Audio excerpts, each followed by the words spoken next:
Halo teman-teman, bertemu kembali bersama Sampel X. Kali ini Sampel X akan membahas tentang konsentrasi larutan part yang kedua. Kenapa part yang kedua? Karena saya sudah memberikan sebuah video penjelasan ya pada part pertama yang akan saya cantumkan pada kolom deskripsi di bawah ini teman-temannya. Teman-teman bila ingin penasaran ya bisa dicek pada part yang pertama yang saya cantumkan di kolom deskripsi. Untuk lebih jelasnya saya akan melanjutkan next ya. Sebelum kita melanjutkan tentang konsentrasi larutan ini, alangkah baiknya saya akan berikan sebuah gambaran apakah itu zat terlarut, pelarut, dan larutan. Ketiga istilah ini ya sangat sering sekali pada pelajaran konsentrasi. Jadi kita harus paham dulu nih teman-teman. Nah, saya akan memberikan sebuah gambaran. Contohnya di sini ada gelas kosong, kita isikan dengan sirup. Nah, sirup biasanya kan di bawah sini teman-teman ya. Lalu setelah kita isikan sirup, kita tambahkan air. Tambahkan air ke sini sampai penuh segini kira-kira teman-teman ya. Ini ada air teman-teman ya. Air ceritanya. Lalu setelah masukkan air, kita aduk dengan menggunakan sendok. Kita aduk sampai merata dan membentuk sebuah sirup ya. Sirup hijaunya sudah merata diaduk dan seperti ini teman-teman penampakannya ya, atau gambarannya, jangan penampakan. Apa yang kita bisa simpulkan, jadi sirup ini adalah zat terlarut contohnya ya, permisalan. Sedangkan air adalah pelarutnya. Jadi yang akan melarutkan si sirup ini adalah si air ini ya teman-teman. Nah, setelah kita aduk akan merata di sini campuran si sirup dan campuran air nih merata di sini teman-teman di dalam gelas dan siap kita minum. Jadi zat terlarutnya itu adalah sirup. Di sini sirup ya. Ini sirup. Jadi zat terlarut itu adalah zat yang akan kita larutkan ya. Yang dilarutkan.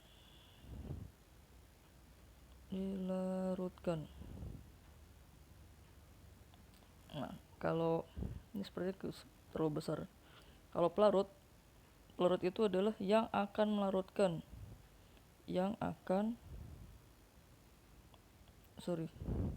Pakai ketikan aja mungkin ya.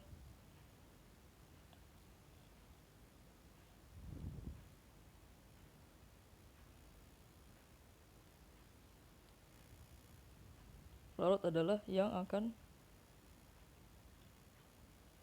melarutkan zat terlarut.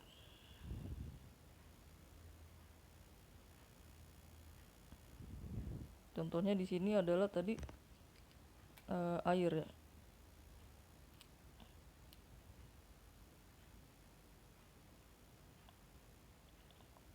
Terus larutan itu ya larutan sirup berarti ya.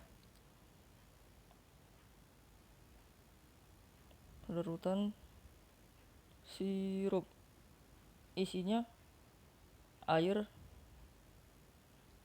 dan juga sirup. Jadi definisi larutan itu bila kita simpulkan, dapat kita simpulkan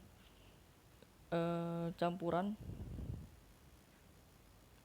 teman-teman ya, campuran zat terlarut dan pelarut. Nah, bila kita simpulkan seperti ini teman-teman, pelarut teman-teman ya. Nah, seperti ini teman-teman ya. Kalau sudah ada gambaran, kita bisa next. Contoh soal teman-teman. Jadi teman-teman, saya harap sudah mengerti gambaran ini teman-teman ya. Mohon maaf bila gambarannya sangat kurang bagus dan juga sederhana. Contoh soalnya. Jadi di sini definisi konsentrasi larutan itu adalah menyatakan suatu kadar ya zat dalam larutan. Jadi misalnya ada suatu larutan cuka misalnya 25%. Nah, itu adalah kadar 25% itu adalah kadar ya. Nah, di sini persenan itu ada beberapa jenis. Yang pertama, persen massa. Persen massa itu bisa kita simbolkan dengan persen B per B atau bobot per bobot, persen M per M atau massa per massa, persen W per W atau weight per weight. Ketiganya ini sering digunakan pada beberapa contoh soal, namun artinya sama ya, persen massa di sini ya. Tidak ada perbedaan di antara tidak ada perbedaan di antara tiga ini kalau kita mengacu pada persen massa. Kalau untuk definisinya mungkin bisa saja berbeda ya teman-teman, tapi saya tidak akan menjelaskan di sini. Saya hanya mengacu pada persen massa ini. Ketiganya ini diperbolehkan. Persen massa adalah definisinya di sini ya, menyatakan jumlah gram massa zat terlarut dalam 100 gram larutan. Jadi di sini ada gram zat massa zat terlarut dan juga ada larutan. Ingat teman-teman, ingat tadi kita sudah kita bahas. Dan di sini kalau persen massa ini nggak harus selalu gram per gram ya teman-teman, bisa saja miligram per miligram, asal sama di sini ya satuannya. Tapi yang umum di di soal itu adalah gram dalam gram. Gram dalam gram massa zat terlarut dalam 100 gram larutan. Bila teman-teman masih bingung dengan penjelasan saya, kita lihat di sini ada rumusnya. Persen B per B, saya ambil contoh ini ya. Persen B per B sama dengan berat zat terlarut dibagi berat zat terlarut plus perlarut. Nah, di sini perhatikan teman-teman. Tadi kan zat terlarut kalau ditambah pelarut menghasilkan sebuah larutan. Tadi yang pada contoh larutan itu ya, larutan sirup. Nah, contohnya ya. Bagaimana cara membuat larutan NaCl 0,4%? Di sini ada simbolnya persen W per W dalam air. Massa per massa ya. Berapakah jumlah NaCl yang harus ditimbang dan berapakah jumlah volume pelarut yang harus ditambahkan. Nah, kita harus ini dulu ya teman-teman, jabarkan dulu nih si NaCl 0,4% ini maksudnya apa? W per W ya. Jadi di sini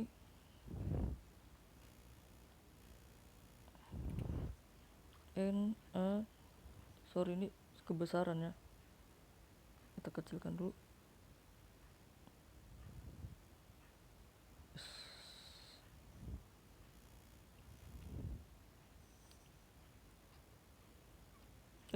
Berubah jadi gini. Oh, kepencet di spidol. NaCl 0,4%, W per W tadi ya, atau massa per massa. Jadi kalau berdasarkan definisi, jumlah gram zat terlarut, jumlah gram massa terlarut, berarti tulis ulang 0,4 gram, ini gram zat terlarutnya teman-teman, dalam 100 gram larutan per 100 gram larutan. Nah, di sini yang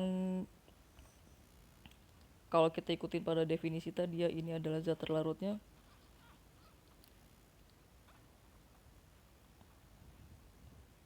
Kalau ini adalah pelarutnya. Nah, gitu teman-teman ya. Bisa dipahami teman-teman. Ini kalau kita ngikutin rumus ya teman-teman ya. Jadi ini berat zat terlarut 100 gram ini adalah campuran ya dari zat terlarut plus larutan. Zat terlarut plus pelarut berubah menjadi larutan. Nah, ini teh larutannya berarti teman-teman ya.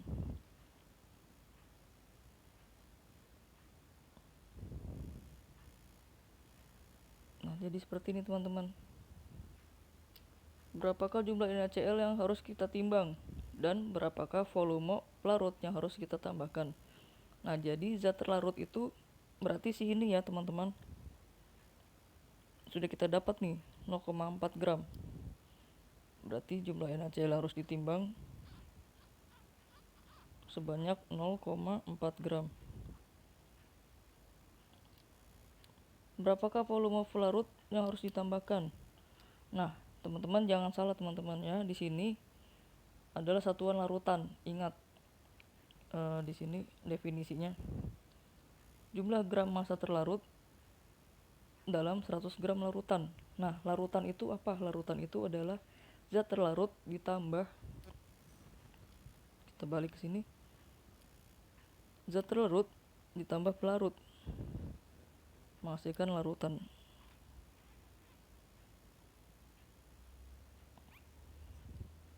Nah, berarti larutan adalah, kita tulis ulang ya, zat terlarut, sorry ya teman-teman, terlarut ditambah pelarut. Yang ditanyakan pelarutnya.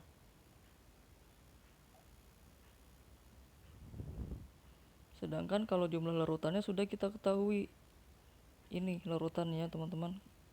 Kita cek lagi definisi tadi. 100 gram zat terlarutnya berapa teman-teman? 0,4 gram ditambah pelarut P ya, kita simpulkan P. Jadi P sama dengan 100 gram dikurang 0,4 gram. Berapa tuh teman-teman? Jadi 9,6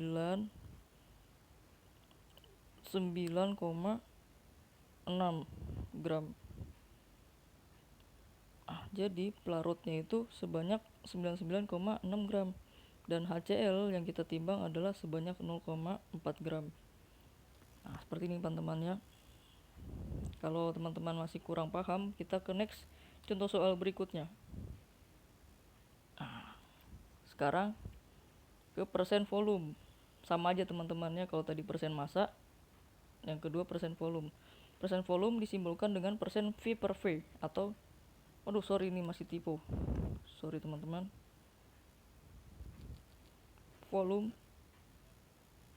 per volume. Nah, di sini kita lihat dulu definisinya. Menyatakan jumlah mili massa zat terlarut dalam 100 mili larutan.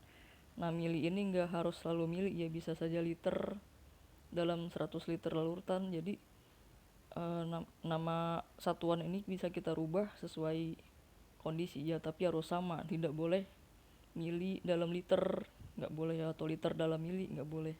Masih sama nih teman-teman. Jadi menyatakan jumlah mili zat terlarut ya dalam 100 mili larutan. Rumusnya juga masih sama.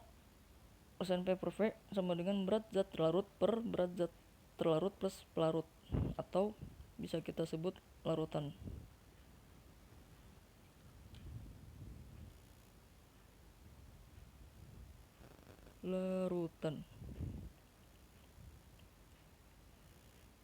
Nah, sekarang ke contoh soal. Kita pelan-pelan teman-teman ya. Bagaimana cara membuat larutan urea 80%? Ini persen volume per volume dalam air bila larutan urea yang diperlukan sebanyak 250 mili. Tentukan berapa banyak urea dan air yang diperlukan. Nah, kita di sini seperti biasa teman-teman, kita harus menjabarkan dulu nih si persenan ini. Urea ya, berarti larutan urea. Pakai tinta merah aja nggak apa-apa teman-teman ya. Larutan urea 80%. Artinya 80 mili zat terlarut dalam 100 mili pelarut. 100 mili larutan. Menyatakan jumlah mili massa zat terlarut, jadi 80-nya kita tulis ulang, 80 mili per 100 mili larutan. Ini ya, 100 mili larutannya ini. Nah, jadi tapi di sini ini kan udah selesai teman-teman ya, 80 mili per 100 mili menghasilkan 80%. Kalau dikalikan dengan 100. Nah, tapi di sini belum selesai teman-teman. Kenapa? Karena di sini ditanya bila larutan urea yang kita perlukan sebanyak 250 mili. Nah, jadi kalau ini kan larutannya baru 100 mili, teman-teman. Gimana caranya biar menghasilkan larutan 250 mili? Kita bikin kesetaraan, teman-teman. Misalnya 80 mili per 100 mili setara dengan 250 mili. Nah, di sini untuk menentukan jumlah zat terlarut di sini anggap saja X ya. Berarti kita bisa kali silang, teman-teman.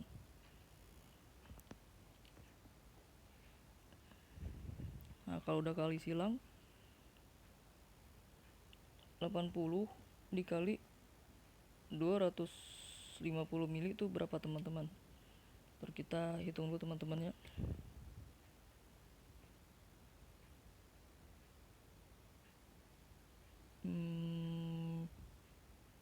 10, 60, 8 kali 5, 40, teman-teman ya. Terus kita cek pakai kalkulator dulu, teman-teman ya. Sorry.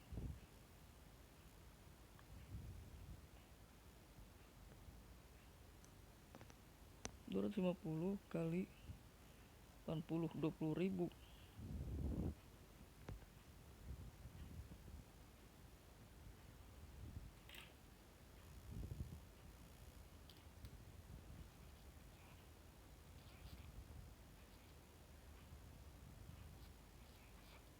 Bener kan tadi ya? Ya benar. Dibagi sama dengan ini bukan sama dengan ya. Sama dengan 100 mili kan kali silang ya. Ini ke sini, ini dikali ini.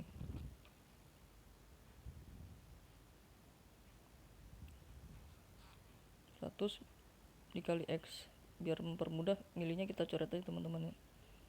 Berarti X sama dengan 20.000 per 100. Seret menghasilkan nilai 200 mili. Nah, jadi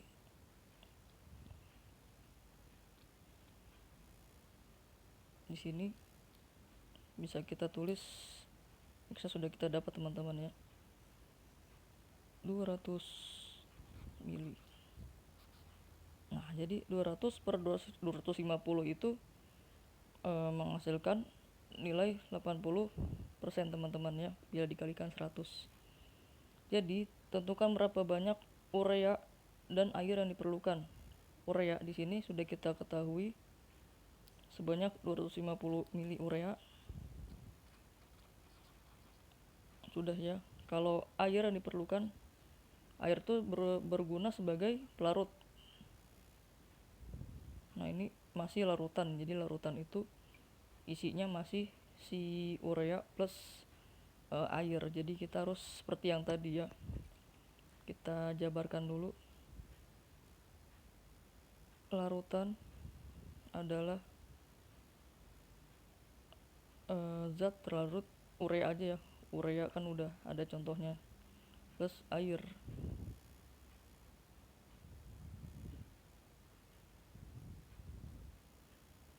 Nah, larutan di sini sebanyak 250.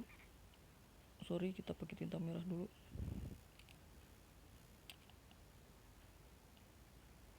Terus pakai satuan, teman-teman ya. Urea di sini tadi adalah 80. Sorry, jelek tulisannya. Plus air. Nah, air sama dengan 250 bagi 80. Hasilnya adalah berapa, teman-teman? Kita cek dulu kalkulator, teman-teman ya. Agak grogi jadinya.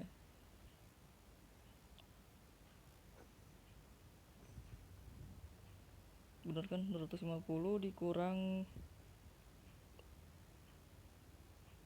sorry teman-teman. Ureanya di sini kan sudah berubah ya, bukan si 80 lagi, tapi dalam 250 mili. Tapi 250 mili dalam 250 mili. Kita coret dulu ya. Ganti dulu maksudnya. kegedean hapusannya, sorry mohon maaf. Juga hapus, tulisan kayak ada yang janggal gitu loh. Sorry teman-teman ya, di sini kita masih sama-sama belajar, jadi mohon maaf bila banyak coret-coretan dan revisi ya teman-teman. Nah, jadi airnya itu yang ditambahkan adalah 50 mili.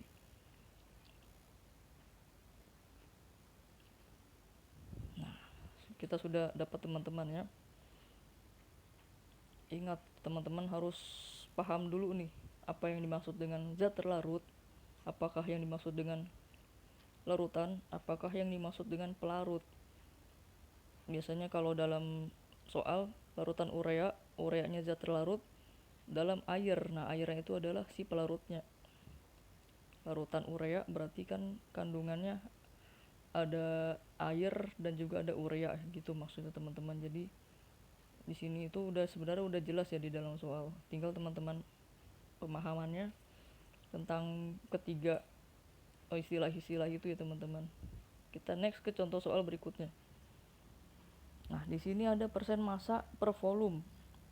Jadi kan ada persen massa, persen volume, dan persen massa per volume. Apakah yang dimaksud persen massa per volume? Di sini disimbolkan dengan persen B per V atau massa per volume.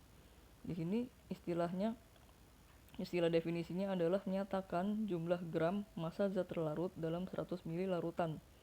Bedanya kalau di sini gram dengan mili ya teman-teman, per 100 mili.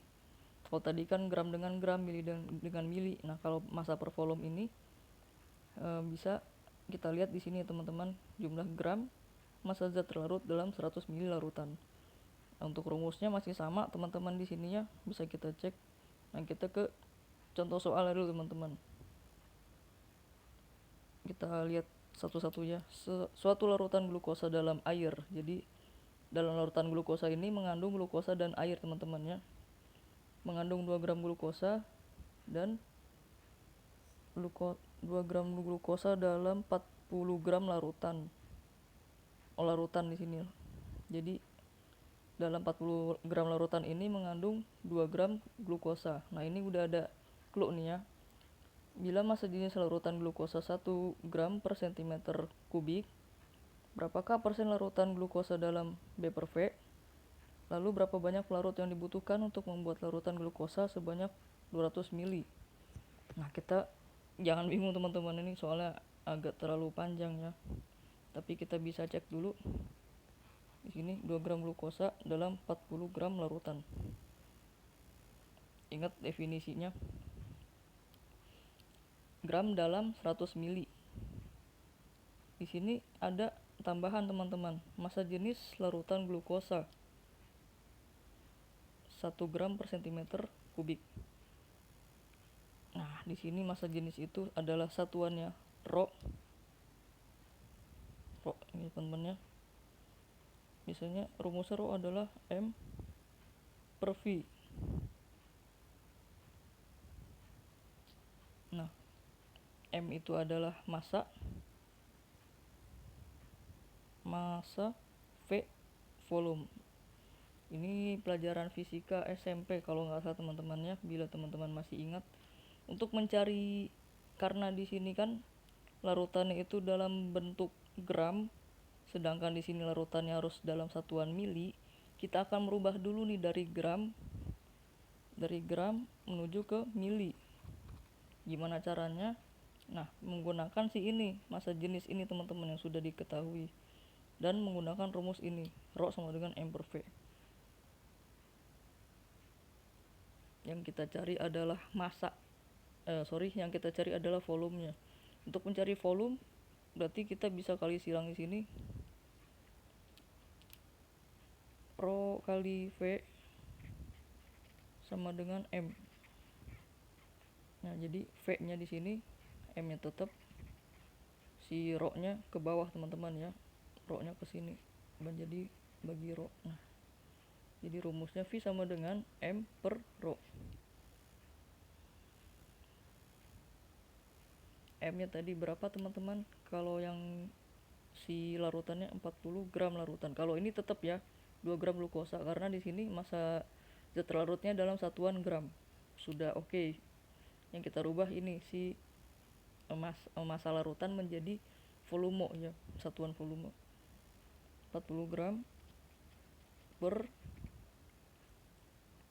massa jenisnya T berapa tadi? 1 gram per cm kubik. Kalau 1 gram per cm kubik ini bisa kita ubah ya, cm kubik itu sama dengan 1 mili. Ini ada konversinya teman-teman ya. Di 1 gram per mili. 40 dibagi 1, ini kan gramnya habis ya, milinya naik ke atas jadi 40 miligram. Jadi 40 gram larutan dengan massa jenis 1 gram per cm kubik ini setara dengan 40 mili larutan teman-teman ya. Ini kesetaraan ya teman-teman. Jadi larutan ini setara dengan 40 mili larutan glukosa. Nah, ini bisa kita hapus teman-teman ya. Kalau teman-teman mau mencatat bisa diulang lagi teman-teman ya di video yang saya ini. Mohon maaf, hapus dulu karena lapaknya tidak cukup.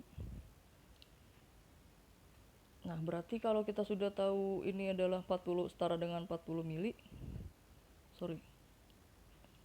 Berarti apa yang harus kita lakukan? Kita bikin persen kadar ya teman-teman ya. Sini persen B per V sama dengan tadi zat terlarutnya itu 2 gram ya, 2 gram glukosa 2 gram per 40 mili tadi ya yang sudah kita cari. Nah ini teman-temannya 2 gram per 40 mili larutan. Bila kita bagi hasilnya itu adalah 0,05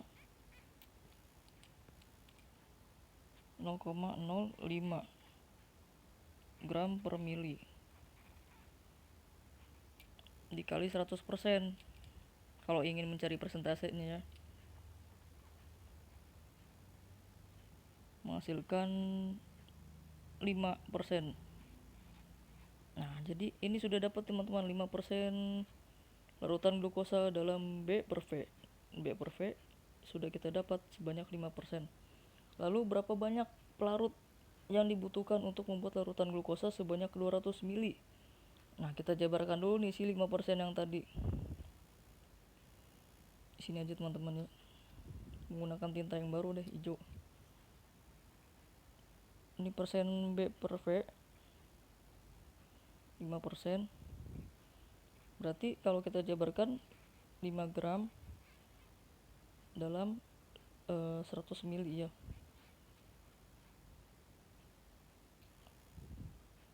Jumlah gram massa zat terlarut, jadi 5-nya tetap kita tulis ulang dalam 100 mili larutan. Nah ini udah ada di rumus ini teman-teman ya, rumus definisi ini mutlak. Jadi kalau teman-teman bingung 100 mili dari mana gitu, dari definisi ini teman-teman. Nah kalau yang kita butuhkan pelarutnya itu mana tadi? Larutan ini sebanyak 200 mili. Sama saja ya, sebelum dari part ini kan kita sudah mempelajari teman-teman ya caranya. Nah ini atasnya X karena kita belum tahu nih berapa gram setaraannya, berarti kita kali silang 200 dikali 5. Ini perkaliannya spesial ya teman-teman, gak sulit seperti yang tadi. 5 kali 2 10 tambah 0 nya 2 1000. Ini milinya bisa kita coret teman-teman ya, 1000 dikali X kali 100 ya. Ini jadi si 100 dikali X ini, jadi X adalah 1000 dibagi 100. Kalau X yang ditanya berarti ini tetap ini jadi pembaginya ya teman-teman. Jadi X sama dengan 1000 per 100. Berapa teman-teman? 10 gram. Nah jadi X nya itu bisa kita ganti menjadi 10 gram. Nah jadi kalau 10 gramnya sudah dapat, tinggal yang di sini kan yang ditanya si pelarutnya teman-teman ya. Ingat, pelarut itu bukan 200 gram ini teman-teman ya, ini adalah larutan. Kita kasih tinta merah buat mempertegas. Ini udah masih larutan. Larutan adalah tadi, ingat teman-teman, gula, anggap aja glukosa tuh gula ya, plus pelarutnya itu air. Kalau teman-teman baca soal tadi teman-teman ya, nih glukosa dalam air, larutannya 200 ml, glukosanya berapa tadi yang kita dapat nih, yang ini teman-teman ya, bukan yang soal yang tadi, sudah beda lagi karena di sini B per V nya didapat 5%. Ada kasus yang berbeda teman-teman, tapi masih satu kesatuan, gulanya 10 gram. Nah jadi airnya atau pelarutnya itu berapa sih? Air sama dengan 200 dikurang 10 berapa teman-teman? 190 mili air. Jadi kandungan airnya sekian ya. Dalam 200 mili larutan ini mengandung 190 mili air dan juga 10 gram gula ya teman-teman. Nah berarti ini sudah terjawab berapa banyak pelarut yang dibutuhkan untuk membuat larutan glukosa sebanyak 200 mili, yaitu 190 mili air. Nah cukup di sini dulu teman-temannya video yang bisa saya sampaikan. Kurang lebihnya mohon maaf. Bila teman-teman ada pertanyaan bisa ditulis di kolom komentar. Mohon maaf teman-temannya bila terdapat banyak kesalahan. Sampai jumpa di next video berikutnya.